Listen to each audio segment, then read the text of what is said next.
A complaint has today been filed at the Women's Police Station at Panjim against Goa BJP Vice President Anil Hoble for having physically assaulted his daughter-in-law, and over the years having continuously demanded extra dowry money from the girl's parents. So this complaint has today been registered at the Women's Police Station, and FIR has been registered against Anil Hoble, who now is also the chairman of the OBC Corporation, against his wife Sandhya and the son Milind Hoble.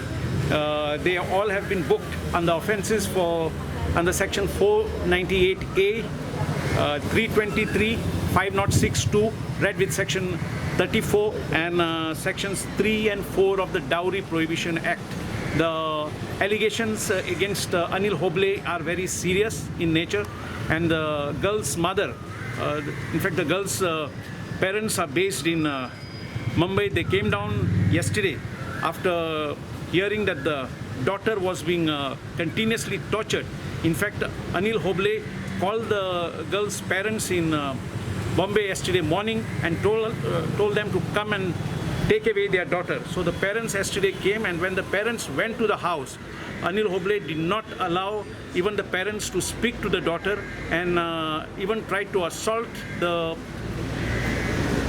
mother of the daughter. So all this is stated in the complaint, and the offences against him are very serious. So the FIR has been registered, and the further investigation is in progress, and the PSI Sandhya Gupta under the supervision of PI Sudiksha Naik.